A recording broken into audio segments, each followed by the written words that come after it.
Boa noite a todos. Mais do que uma honra, é uma responsabilidade muito grande estar aqui para falar para vocês, porque geralmente quando a gente tem que fazer uma apresentação, né, no trabalho, a gente domina o assunto. E vocês podem ter certeza que quando alguém é convidado para falar aqui, via de regra, é porque o que a gente vai apresentar serve primeiro para nós. A gente tem que estudar, colocar, muitas vezes é intuído de alguma forma,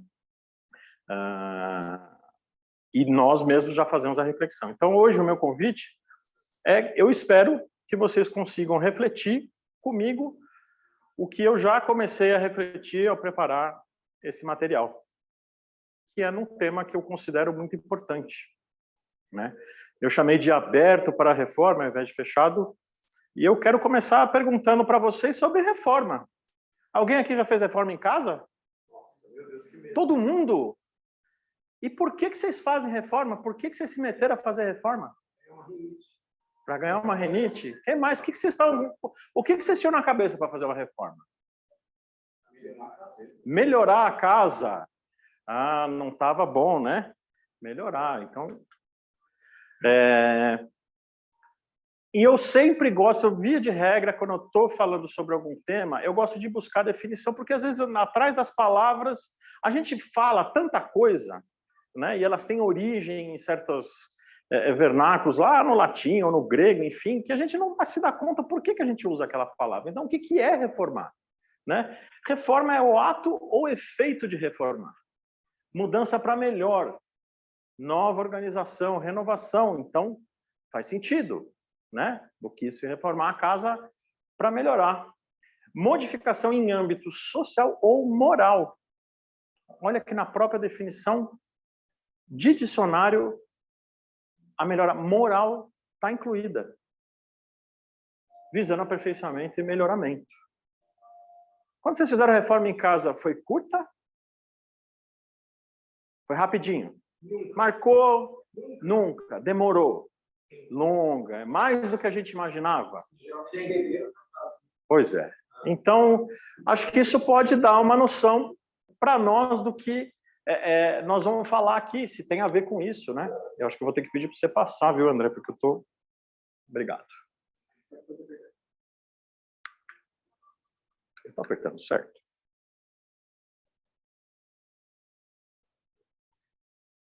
Ok. Agora, minha pergunta é reformar a quem?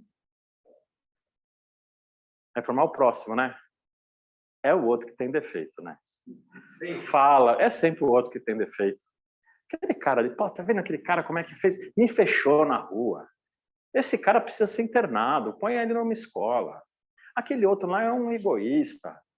Esses caras tudo não presta. Olha, ainda bem que eu tô aqui e eu não preciso de nada disso. Que não precisa reformar. O outro é que tem problema. Eu não tenho problema nenhum. Será que é isso mesmo? Vai dizer que vocês não pensam assim. Não é o outro que tem problema? Ah... Mas eu vou trazer uma frase aqui que é do Dalai Lama. Ele fala o seguinte: é muito melhor perceber um defeito em si mesmo do que dezenas no outro, pois o seu defeito você pode mudar. A gente tem a ilusão de que a gente pode mudar o outro. Pode mesmo. Quantas vezes vocês lembraram de mudar alguém que não sejam vocês mesmos na vida? Estou contando aqui, ó, o cabelo branco aqui. Não achei ninguém.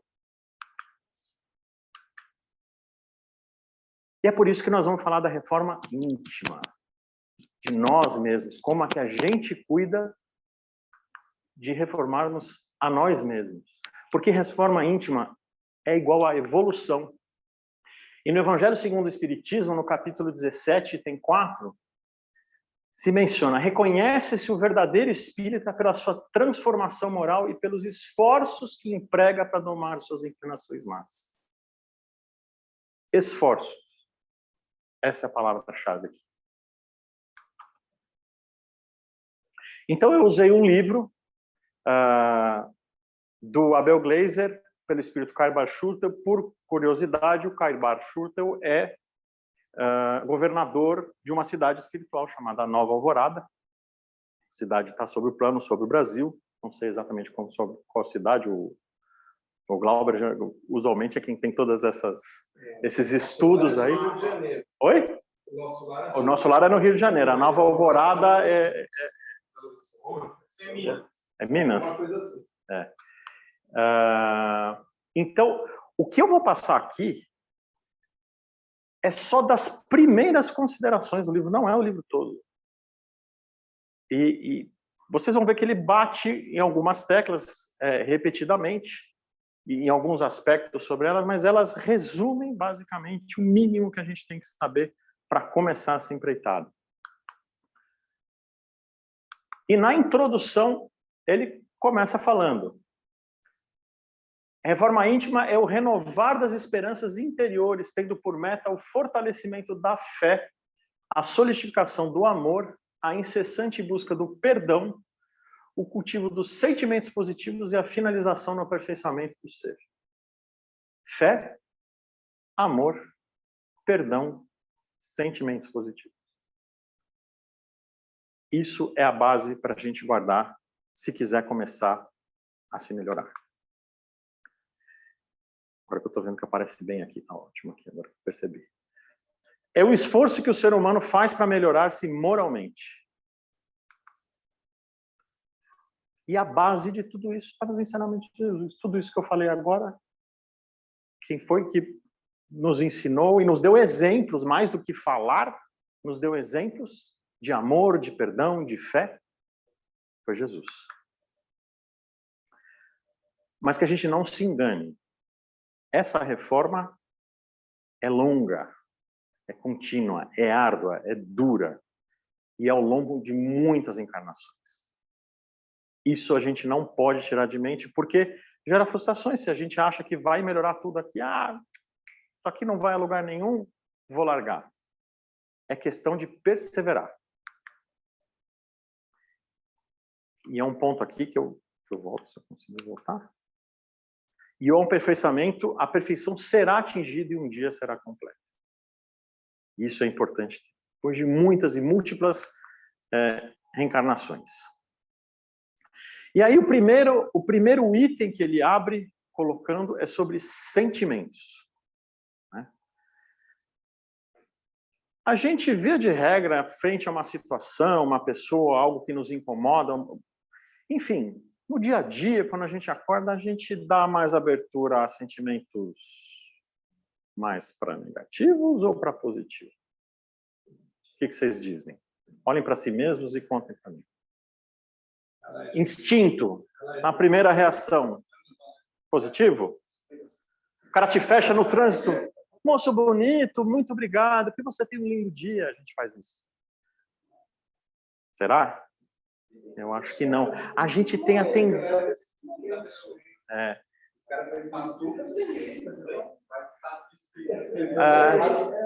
Se eu falar para vocês que a gente tem a tendência como ser humano, que está aqui para melhorar, que a gente tende a começar no negativo, estou falando alguma bobagem? Pois é. Então ele começa realmente te incentivando aos cultivar os sentimentos positivos. Isso aqui eu extraí exatamente do livro. Em ordem alfabética. Olha quanto sentimento bom a gente pode cultivar, pode escolher no nosso livre-arbítrio ter abnegação. Eu faço questão de ler, para que a palavra fique na nossa cabeça e a gente entenda, será que eu não posso ter uma dessas?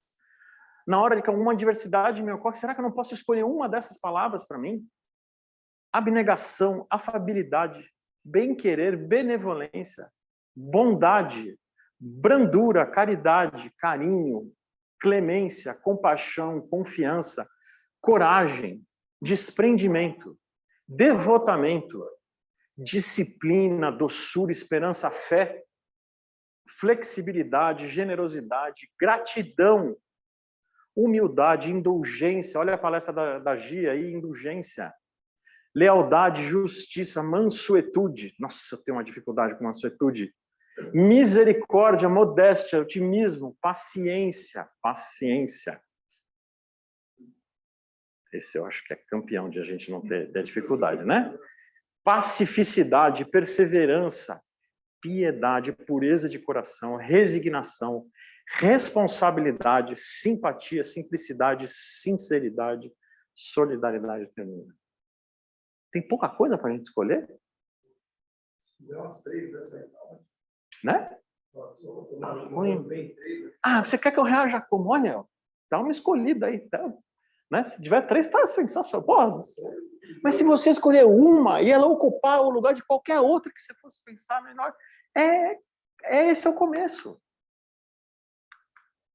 O André está ouvindo o clique aqui, está me ajudando. Opa, volta. Não tem problema. É que acho que eu apertei o botão junto aqui e às vezes ele vai. Volta mais um, André, por favor. Isso.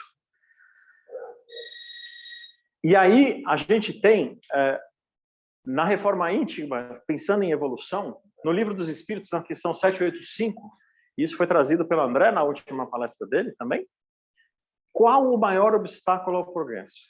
O egoísmo e o orgulho. Olha que bela resumida. Assim como Jesus resume, né, que se tivesse que diminuir os 10 mandamentos, né, amar a Deus sobre todas as coisas, amar o próximo como a si mesmo. Isso aqui, dele sai tudo. Tudo de ruim se pode ter. O egoísmo e o orgulho que estão na cabeça de tudo que pode vir de errado para a gente. Opa. Então, o egoísmo, ele começa como um egoísmo. Ele coloca lá no topo do que é ruim e classifica como uma chaga, porque ele vitima os bons sentimentos. Porque os bons sentimentos, eles são de nós para com o exterior, para com o próximo. E o egoísmo é de nós para nós mesmos. E a simplicidade da definição é tão singela quanto a dificuldade que as inteligências humanas têm para entendê-la. Basta olhar para si mesmo, em primeiro lugar, agir em benefício próprio acima de tudo, ao invés do próximo, ao invés do coletivo, você já está sendo egoísta. Que eu já estou sendo egoísta. Que nós estamos sendo egoístas. E eles são categóricos. Dele, todo mal deriva. Se você não entende que você está aqui, que você é filho de Deus igual a todos os outros, você vai pensar, você vai para o segundo sentimento, que é o orgulho. E o orgulho aqui no sentido, né, a gente, em tempo de internet, é hashtag orgulho, né? Não, é o orgulho de você se achar melhor do que o outro. E por ser egoísta, eu pensar em mim mesmo, problema do outro, eu sou melhor do que ele, primeiro eu, depois eu, terceiro eu. Agora foi. Então, ele é chamado assim, filho do egoísmo, mas o primogênito da prova.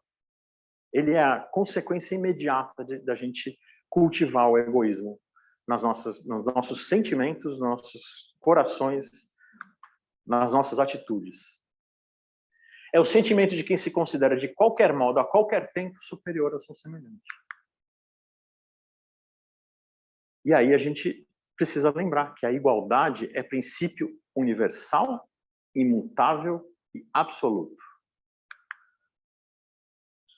Não há seres, espíritos e encarnados superiores uns aos outros na órbita do amor de Deus. Aí vocês vão falar, mas Renato, no plano espiritual também não tem superior os espíritos evoluídos? Aqui a gente está falando sobre amor de Deus. Somos filhos dele e amados por ele igualmente. Você vai ver diferença na escala evolutiva. E elas se diferem por conta do tempo. Opa, volta. Alguns espíritos caminharam mais, tiveram mais tempo de caminhada, de esforço, chegaram antes, numa etapa que está escrita, está determinada por Deus, a gente vai ter que caminhar, às vezes vai penar mais, às vezes não vai praticar reforma íntima e vai patinar, vai demorar. Mas fomos criados para chegar na perfeição. E alguns chegaram antes, eles estão mais evoluídos, mas sob o amor de Deus, são todos iguais. E, aliás, vocês podem ter certeza que os superiores não se acham maiores do que os outros. E quais são os derivados do orgulho e egoísmo? Da mesma forma que ele cita vários sentimentos positivos, olha quanta coisa e pensa se não vem isso na tua cabeça mais de uma vez por dia. Não, dá uma olhada, eu quero que vocês olhem, eu não vou ler. Eu não vou ler nem para não pronunciar a palavra e nem para chamar. Mas olha, dá uma batida de olho, tem um monte também. E essa é a tentação que a gente tem que evitar. E ele está no livro, ele é categórico, ele joga na nossa cara, porque a gente se reconhece nesses sentimentos. A gente vê, caramba, eu uma vez por dia tem um desse aqui que bate na minha porta, e eu escolho prosseguir com ele ou eu escolho mudar para outro? Né? Está aqui, a majoritária comunidade habita crosta, manifestando ao seu semelhante as mais diversas e indistintas formas de egoísmo. E por que a gente precisa fazer a reforma íntima? Porque são os pensamentos do encarnado que o afastam para cima de Deus. Então, a gente pode ter o controle, pode ir atrás de começar a pensar positivo e se aproximar de Deus, e se aproximar da evolução e da perfeição que Ele desenhou para nós. Nós somos devedores por natureza. Nós não estamos aqui a passeio. Viemos aqui para cumprir uma missão, e uma missão buscando evolução. Então, o equilíbrio é indispensável para enfrentar os obstáculos dessa vida. Vai vir distração, vai vir sugestão de coisa negativa o tempo todo. Somos nós que vamos escolher. Não, eu vou balançar, mas eu não vou cair. E se eu cair, eu vou saber como levantar. Porque se a gente tiver paz interior, a gente vai estar em harmonia com aqueles que atingiram uma superioridade espiritual. Porque a gente tem livre-arbítrio. Isso é uma dádiva de Deus. E a gente deve cultivar a vontade firme e consciente de que a reforma é o melhor instrumento para ser feliz. E aí ele elenca quais são as dificuldades da prática da reforma íntima. Primeira coisa para a gente ter consciente, o sofrimento aqui é inevitável. Nós não viemos a passeio aqui. Vai ter sofrimento, ponto. Não adianta se queixar. Ah, mas é difícil. Ah, mas não dá. Ah, eu não consigo. Não, tá me custando muito. Se não fizer agora, vai ter que fazer mais tarde. E um dos nossos maiores inimigos para começar essa jornada é a falta de autocrítica. É não se olhar no espelho. Né? Quem nunca pecou, que atire a primeira pedra. A gente não olha no espelho, é o outro que tem problema. Então, da boca para fora a gente fala, não, eu sei que eu sou imperfeito, eu sei que não tenho problema, mas vamos lá no fundo, não, mas fulano ali, aquele grupinho, aquela turminha, essa turma aí é ruim. Sou melhor, né? Sou melhor que aquele ali. A gente pensa, eu confesso, tento não pensar isso todo dia, mas a gente precisa estar consciente, a gente precisa se flagrar pensando isso. E quando se flagrar pensando isso, opa, parou? Não é por aí. Peraí, Renato, você não fez isso antes? Você não fez uma versão disso que esse cara fez? Autocrítica. Então, persistir em descobrir os próprios defeitos vão ampliar as chances de êxito. Somente quem sabe os males que possui pode curar. A ignorância é um sério entrave na renovação interior. Ficar na ignorância não é uma boa. É importante a gente saber. Tomar esse banho, essa verdade. Para poder, se a gente não conhece, se a gente não mede algo, você não consegue aplicar para mudar. Né? Para fazer a reforma na casa, você tem que saber o que está ruim, o que você quer mudar ali. Que material que precisa colocar. Você pega um profissional para te orientar. Alguém que entende, olha, você precisa disso aqui. Mas ele primeiro faz um diagnóstico. É como você ir no médico. O que está errado? Você está doente? O médico, me explica aí. Ele te faz um monte de perguntas, faz exame, ele descobre o que está errado e aí você vai. Se você se conhecer, é isso. O que está errado em mim e por onde eu quero começar? Porque tem um monte de coisa errada. Em mim tem um monte. Quando a gente abre o coração por bem, a gente tece condição para ouvir crítica. Essa é dura. Ninguém gosta. Ninguém gosta. Mas a gente tem que aprender a ver valor, né? Você pode não... O sentimento de ouvir a crítica é muito difícil que ele seja bom. Mas o seu raciocínio tem que entender que aquilo é para o seu bem. Se ela for construtiva, ou se você... Às vezes, o indivíduo do lado de lá não está querendo ser construtivo. Mas se bater um eco aqui, putz, mas ele tem razão e não é a primeira vez que eu ouço. Será que não vale a pena eu revisitar aí? Independente se eu quero agradar esse fulano que me criticou e estava querendo me espezinhar, isso é um problema dele. Se ele quer me espezinhar, esse é um problema dele. O que a gente vai fazer com isso é nosso problema. E para isso a gente tem que sempre ter e manter a fé. É longo o caminho. Aí vocês vão me perguntar, a gente está numa casa espírita, é comum a gente perguntar o fator obsessão. E quando a gente fala obsessão, vamos confessar de novo, via de regra. A gente põe a culpa no obsessor. Tem um encosto aqui. Eu tô assim porque tem um encosto. E por que você acha que o encosto está ali? Porque você chamou. E a frase que sempre dizem aqui na casa, diga-me o que pensas, diga como andas e... Então, diga-me com quem andas e direi o que pensas. Porque você atraiu com quem você anda. Inclusive na vida física, tá? No obsessor, né? Pode ser o cara má influência, você está aceitando. Você está se identificando com aquela pessoa. Frequência, pensamentos, valores. Isso é muito importante. Não fica achando que é só no plano espiritual. Está aqui também.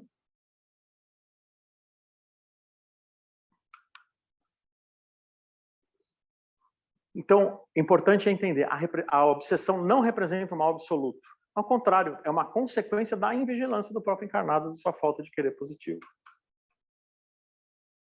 Então, não basta tensionar, afastar os obsessores. Não basta vir só... E o obsessor pode ser encarnado? Pode. Porque a pessoa, ele tem uma frequência vibratória, ele tem pensamentos, ele tem valores, ele se identifica com você. Na minha opinião, eles são até piores. Né? São até piores, eles são influências muito mais presentes, mais constantes, né? Mais diretas. Estão na televisão, estão no YouTube, né? Estão no TikTok, no Instagram. Estão por aí. Então, não é fácil. E aqui ele coloca uma coisa boa. Não basta tensionar, não basta só a intenção. Né? Já ouviram aquela frase de boa intenção, o inferno está cheio? Se você tem intenção, mas se você não faz nenhum esforço para botar na prática, honestamente, desculpa dizer, e eu falo isso no espelho de vez em quando, só, você até queria, mas o que você fez para melhorar, Renato? E eu, para mim mesmo, falo com a cara de, né, de tolo, não fiz nada. Autoconhecimento, é preciso. Se eu não fizer isso, esquece, eu não vou sair do lugar. Então, é preciso um mínimo de reforma a isso, de iniciar, a fim de que os bons sentimentos retornem aos poucos, a entidade inferior comece a perder seu campo de atuação. A ajuda espiritual superior e reuniões de obsessão também auxiliam nesse processo de libertação. Auxiliam. Achar que vem para a casa espírita, vai tomar um passe, resolveu, tá beleza? Vou para a farra, sexta-noite, né? Na farra você pode ir, mas o que você vai fazer na farra? Né? O que você vai pensar? Como você vai se comportar? Se o obsessor for encarnado, vai junto. Pois é. Exatamente.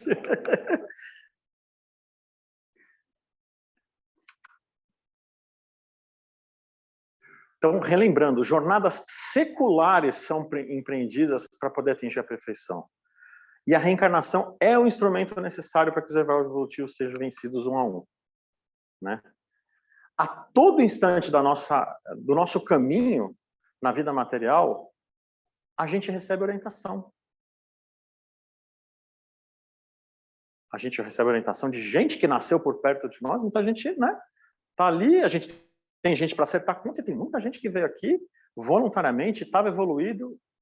Não, eu gosto muito do Renato, eu vou ser né, um amparo no caminho dele. Tem muito espírito que vem aqui encarnado para ajudar a gente vai receber bons conselhos, vai receber vários maus conselhos, mas vai receber bons. E vai receber intuição, e vão conversar com a gente no sonho, e aí cabe a nós estarmos abertos, tem que estar com o coração aberto. Quanto mais eu tenho um sentimento bom, mais eu me abro para receber essas influências boas.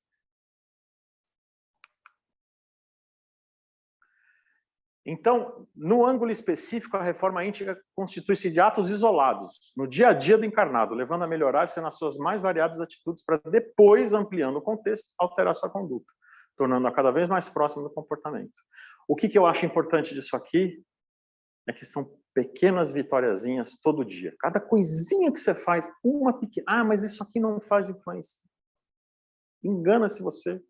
Engano-me eu se eu faço isso. Qualquer coisinha positiva a favor dos ensinamentos de Jesus, de qualquer um daqueles sentimentos que eu exercito, já me ajuda. Veja isso acumulado, são 365 dias no ano, vezes quantos anos de vida, vezes quantas encarnações. Faz uma diferença enorme. E se eu faço, eu sou o exemplo para o André, e se o André faz esse exemplo para mim, o conceito de maçã boa existe. Não é só a podre que estraga o cesto, a maçã boa também ajuda a melhorar as outras.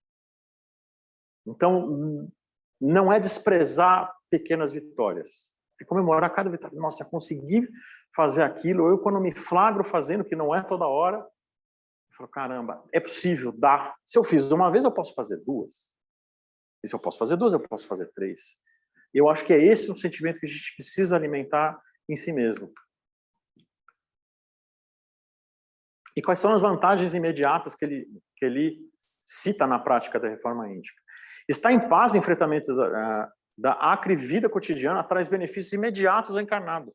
Menos doenças materiais e espirituais, ausência prolongada de obsessões desejáveis, condutas de atitudes cristãs formalizadas, maiores e palpáveis possibilidades de sucesso material, acompanhando o precioso auxílio caritativo consolidado. Enfim, alcance em maior grau de felicidade relativa capaz de ser vivenciada no mundo corpóreo.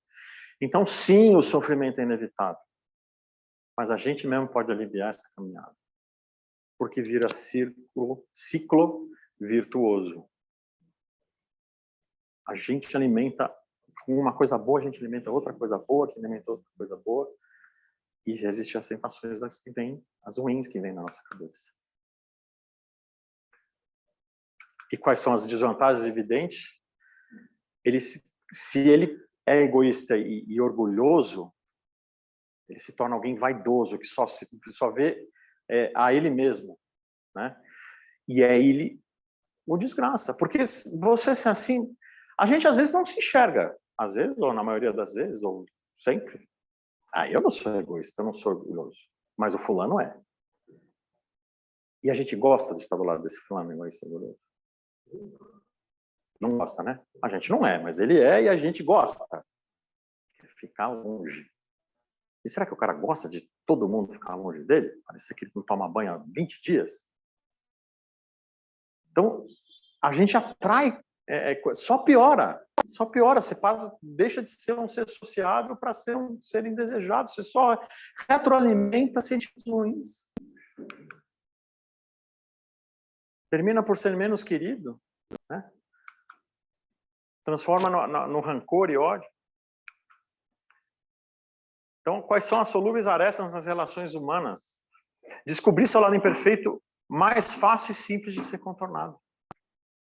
Essa é uma dica de como começar. Porque se a gente pratica, ou quer, ou se esforça para se olhar no espelho, que dá vergonha de olhar no espelho, muitas vezes. Eu tenho. É muito, eu tenho. Mas eu admito, assim, é duro. Vocês já experimentaram falar assim, você chega de noite, senta em casa, vai conversar com Deus, vai conversar com você, como você quiser classificar. Hoje eu fiz isso de errado. Eu já fiz e dói. E eu tenho vergonha. Independente de eu saber que tem espírito na minha volta. Eu tenho vergonha. Mas se não fizer, você não consegue mexer. E se você sabe o que está ruim, se você se admite, aí você começa você vai para o próximo passo. Você que tá consertar, é que nem você vê o carro. Eu preciso consertar esse amassado aqui. Depois eu conserto. Está lá, ele está olhando para você todo dia. O teu defeito é igual. Volta e meia, ele vai olhar para você. Procrastinadores compulsivos. Definitivamente, eu me acuso aqui na fila da frente. Então, além de manter autocrítica, é aprender a ouvir conselho. Porque a gente, se criticar é duro, mas ouvir do próximo, né? É que nem um pai, a mãe fala mal do filho, etc. E tal, o fulano fala, opa, peraí. Eu posso falar mal do meu filho, você não pode. Eu posso falar mal de... Vem aqui me criticar. Quem é você, que você acha, para vir me criticar? É difícil. Então, é um passo de cada vez. Primeiro, aprender a se criticar, depois a ouvir do outro. E, de novo, vai ter gente que vai te criticar na má intenção. Como você vai receber essa crítica, como você vai absorver essa paulada, depende de você. O que você vai fazer com ela? Né? O famoso tchottinar no limão, caramba, pega o açúcar, pega a água. Faz uma limonada docinha. A gente está querendo tirar de volta o limão. Né? E você não concorda que muita gente diz que é autônomo, que não faz essa reflexão, para elas está tudo certo? Quantas vezes eu não fui? Quantos dias eu não fui? Por mais que eu tenha a noção de vários desses conceitos, tem dia que eu estou absorto, eu deixo a maré me levar. Eu começo, ele vai ruim, até a hora que eu dou o break, eu falo assim, tá errado, Renato, você está querendo melhorar seu dia como? Eu falo, assim não vai. Ou você curte, ou você dá um pause e vai para aqueles sentimentos dali, ou, meu amigo, vai até a cama. E aí, você ainda vai dormir ruim, você não vai encontrar coisa boa no seu sonho. Certo? É assim. Então, aprender a ser flexível, sem perder a personalidade. Não é para ser concordar com tudo. Né? Reflete, absorve. André me tirou uma crítica, deixa eu parar para pensar. André não é a primeira pessoa que me falou isso, nem a segunda. Tem um fundo de verdade. Ela me falou de algum jeito, ela foi dura, foi grossa. Mas foca no conteúdo. Né? Será que vale a pena? Então, tem a personalidade. Não, aquela lá, não sei, está parecendo mais rancor. Deixa eu ficar com essa crítica aqui, que essa aqui tem mais a ver. Vou trabalhar essa aqui, ó. Escolhe uma, começa por uma.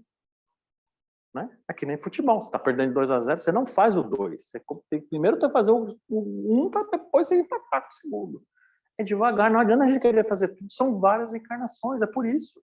O Palmeiras faz tudo.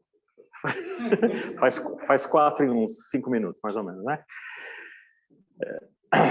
Começar a ser mais benevolente, essa é uma dica muito interessante, porque a gente tem dificuldade, né, com aquele que a gente não se identifica. Eles usam a palavra inimigo, né? É uma palavra que dói, inimigo, mas aquele cara que a gente não se identifica, você tem um problema com aquele, você não tem a dúvida, você está aqui perto dele porque tem que resolver coisa.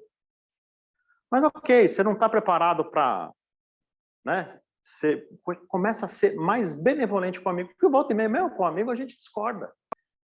A gente tem pontos com ele que, cara, fulano tá maluco, tá doido, eu gosto muito dele, mas ó, agora ele tá meio pirou, hein? Calma, seja mais benevolente, você consegue se colocar no lugar dele? Será que você não se viu numa situação, você fazendo o que ele fez em outra situação? Exercitando essa reversão do teu modo de pensar, você abre espaço para ser mais complacente, mais condescendente, mais caridoso com outros que não são tão próximos de você. Porque você exercita um modo de ser que você pega a coisa negativa, você pega o limão e não atira de volta. Peraí, o que eu vou fazer com isso? Deixa eu transformar ele numa coisa mais doce. E aí aquele inimigo ferrenho já fica assim, aquele cara um pouco antipático, quem sabe? Quem sabe mais na frente você consegue achar um espaço, né? Então, os julgamentos devem ficar restritos ao ambiente dos tribunais. Porque a gente adora julgar o outro, sem olhar para o nosso telhado de vidro. E aqui eu achei uma parte interessante, que é saber receber carinho, ou mesmo uma dádiva material, tem tanta importância quanto saber doar os mesmos. O que ele quer dizer com isso? É ser grato, é agradecer, é entender que aqui não era obrigação de ninguém. Se Deus te deu, se o teu amigo te deu qualquer coisa que seja um carinho, um presente, alguma coisa, não era obrigação. Agradeça, exercita a gratidão. Cara, obrigado. Olha no olho. Você vai mudar a pessoa, você vai abrir um sorriso, você vai mudar o dia dela, e você vai mudar o seu. Então, receber também, às vezes a gente não sabe receber. Acha que toma por dado, por vencido. Como feito.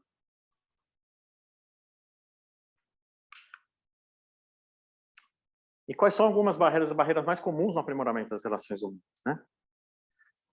Primeiro é a gente aprender, aceitar que a gente é aprendiz, está sempre aprendendo. Como eu falei, eu estou aqui, eu não tô aqui dando aula para vocês. Eu estou trazendo uma reflexão que eu comecei a fazer um pouquinho antes que vocês, hoje, nesse teor. Mas eu estou aprendendo. Tudo isso eu fui aprendendo. E tem coisa que eu já sabia, e eu tinha largado de lado. E ele me fez pensar de novo. Ele tocou aqui, Renato. Lembra que você começou a fazer isso aqui? Você largou? Larguei. Então, não tem que entender que a gente está aprendendo toda hora. Os relacionamentos difíceis, principalmente de sangue, são provas a ser enfrentadas e superadas através da reforma íntima. Quantos não são o caso? Ou conosco, ou com gente próxima de nós. Filho que não se dá com o pai, irmão que não se dá com a irmã, primo que não se dá com a prima. Tem um monte. Toda hora. E nós estamos aqui por um motivo, tem coisa para resolver ali. E se foi colocado ali no sangue, pode estar escrito, a gente não foge, não adianta você tentar escapar. Vou virar ermitão lá no Himalaia. Cara, esquece, você vai estar jogando a encarnação fora. Então, se a gente não conseguir dar o primeiro passo, não consigo, cara, eu não gosto, eu não vou com a cara dele, eu não consigo dar esse passo. Tudo isso é para fazer você voltar pro Ed, viu, André? Tudo isso é para fazer ela voltar pro Ed. Provocar ela, né, André? E... Oi? Não, é porque eu quero aprender com você. Então, se a gente não consegue dar o primeiro passo, abre a porta para o outro dar o primeiro passo. Às vezes ele está querendo dar. Às vezes ele tem mais coragem que a gente, naquele momento. Deixa ele dar o passo. Eu estava citando esses dias para alguém aqui numa dessas nossas reuniões da segunda-feira, um amigo meu que tem uma questão ferrenha com o irmão dele. Um dia o irmão dele mandou um vídeo sobre perdão para ele. Ele mandou para mim a hora que o meu irmão mandou. Eu falei assim, cara, teu irmão deu o primeiro passo, pelo amor de Deus, não perde essa chance. Claro, eu estava de fora, para mim era mais fácil. Não que eu nunca tenha estado no lugar dele e também hesitado em dar o passo, mas é isso. Ele não queria dar, o irmão dele teve coragem de lá. Cara, não seja orgulhoso, vai lá e segue. Teu irmão tá pedindo a chance. Dá essa chance para ele, dá essa chance para você.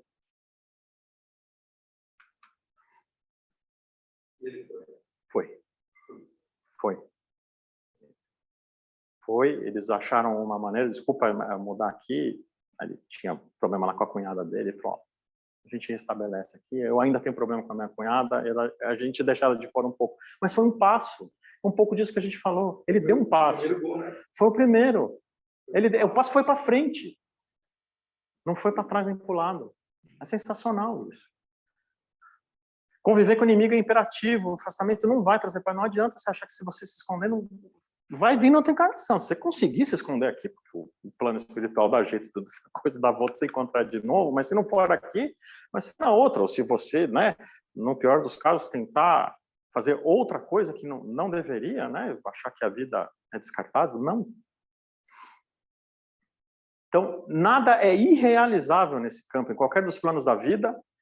Aliás, nenhum fardo é por Deus. Quem que ainda não ouviu isso? Nenhum fardo é por Deus permitido a quem não possa carregar. Então, você está aqui, você tem essa dificuldade, pode ter certeza. É porque dá para fazer. E, de novo, você vai ter amparo do plano espiritual também. Se tiver fé, se abrir para bons sentimentos. Teoria e prática. Então, na teoria, compreender não ser perfeito e estar longe de sê-lo, entender a necessidade de alterar o comportamento para o caminho cristão, promover a autocrítica para conhecer que precisa mudar. Só a teoria basta? Não. Na prática, dar passos pequenos mais seguros. Entender que serão necessários muitos estágios encarnatórios, manter-se firme e esperançoso diante de dificuldades e frustrações. E a importância do diálogo. Pessoas que evitam o convívio com o semelhante, afastam-se de comunidades e preferem a solidão, são egoístas por natureza. Botar para debaixo do tapete não resolve. Fugir do problema, não vou discutir. Estou bem, porque senão... Cara, se for para dar uma discutida, subir um pouquinho o tom, mas depois convergir e achar um caminho, é melhor. Se esconder, definitivamente você não vai, como você quiser querer ganhar na loteria sem jogar. O primeiro passo que devem dar é romper com tal atitude, buscando diálogo franco com aqueles que se acercam. O diálogo é essencial ao processo de reforma íntica, porque através dele o encarnado pode conhecer suas deficiências, ouvir bons conselhos e ter um campo aberto para a troca de ideias. O diálogo favorece ambas as posições, falar e ouvir. Utilizar com equilíbrio esses elementos torna o encarnado um mestre do aprendizado cristão. 2 pesos e 2 medidas. Quem que já não utilizou, eu já falei isso lá atrás, então não vou bater tanto nessa tecla, né? Aquilo que eu acho que no outro é ruim, a gente não olha para o espelho e não vê que já fez aquilo lá, mas conosco a gente é mais tolerante, né? É a condenação dele, mas conosco tá tudo bem, né? Olha o caso de racismo lá na Espanha, tudo que vem, como não vem tudo isso aqui, como as pessoas não se enxergam, tem tantos deles, eles ainda não têm autocrítica, os caras acham que tá normal aquilo, que eles não fizeram nada. Eu fico imaginando se fosse com eles por algum motivo, pela religião deles, né, por qualquer outra crença, por qualquer outra questão, idade, tudo, tem tantas coisas para você ser largado de lado, né, ser desprezado, ser menosprezado. Então, o mesmo critério que a gente utiliza para avaliação do semelhante deve usar para consigo mesmo. Não faz de regra no cotidiano e raramente percebe tal erro. Para mudar esse comportamento, o ser humano deve olhar principalmente para si em matéria de desvios e somente depois criticar os atos alheios. Fazendo realmente perceberá as inúmeras injustiças que vem cometendo cotidianamente. E as prevenções. E aqui, prevenções, diga-se preconceito, né? Porque a gente, tudo bem, às vezes bate, tem aquela coisa do nome, mas a gente às vezes tem prevenção já. Não, com aquele cara ali eu não vou falar, não bateu, sabe? Não foi. Outra que eu me culpo aqui. Fui com a cara do fulano. Peraí, mas quanta gente, a gente conversou isso segunda também, né? Quanta gente que você tem uma primeira impressão ruim e você se permite conhecer e, uau, vira grandes amigos. Né?